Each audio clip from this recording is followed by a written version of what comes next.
আসসালামু আলাইকুম। আমি জুয়েল সুলতান, ম্যানেজিং ডাইরেক্টর সুলতান মিডল ইস্ট কনসালটেন্সি কোম্পানির। আমার পাশে আছে নূর নবী ভাই, আমাদের বিজনেস কনসালটেন্ট। আপনারা যারা ইনভেস্টর লাইসেন্স সংক্রান্ত তথ্যের জন্য কল দিতেছেন, রিয়াদ থেকে আমাদের কিন্তু বেশিরভাগ কল রিসিভ করতেছে নূর নবী ভাই। তো আজকে আমরা ওনার থেকে জানবো বর্তমানে ইনভেস্টর লাইসেন্সের আপডেট কি এবং এটার কাজ কেমন হচ্ছে। চলুন আমরা ওনার থেকে শুনি। আসসালামু আলাইকুম। সুলতান মিডল ইস্ট ইমিগ্রেশন থেকে আমি নূর নবী বলছি। বর্তমানে ইনভেস্টরের কাজ আলহামদুলিল্লাহ আগের চেয়ে অনেকটাই দ্রুত গতিতে হচ্ছে। কাজ দ্রুত হওয়াতে এই মাসে আমাদের প্রায় 50টা বেশি ইনভেস্টর লাইসেন্স সম্পন্ন হয়েছে।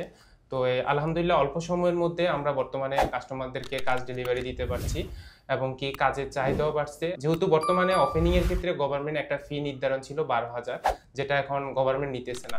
ওপেনিং এর ক্ষেত্রে গভর্নমেন্ট ফি যেহেতু 12,000 মিসা ফি নিত, তো বর্তমানে আজকে 3-4 মাস ধরে মিসা ফি নিচ্ছে না, যার কারণে মিসা ফি ছাড়া স্বল্প খরচের মধ্যে আপনি লাইসেন্সটি সম্পূর্ণ করতে পারবেন।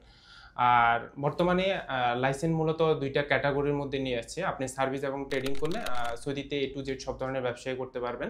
ট্রেডিং লাইসেন্স করলে সব ধরনের ব্যবসা করতে পারবেন, আর সার্ভিস করলে সার্ভিস ক্যাটাগরির কাজগুলো সম্পূর্ণ করতে পারবেন। গত বছরে যাদের আমরা ইনভেস্টর লাইসেন্স করে দিয়েছি, সরকারকে 62,000 রিয়াল দিয়ে লাইসেন্স রিনিউ করা লাগে, কিন্তু বর্তমানে এটা সম্পূর্ণ ফ্রিভাবে লাইসেন্স রিনিউ করা যাচ্ছে। তো যারাই নিজেই নিজের কফিল হতে চান, ইনভেস্টর লাইসেন্স করতে চান, এখনই সুবর্ণ সুযোগ। ইনভেস্টর সংক্রান্ত যে কোনো তথ্যের জন্য আমাদের জেদ্দা ও রিয়াদ অফিস ভিজিট করতে পারেন, অথবা স্ক্রিনে দেওয়া আমাদের নাম্বার যোগাযোগ করতে পারেন।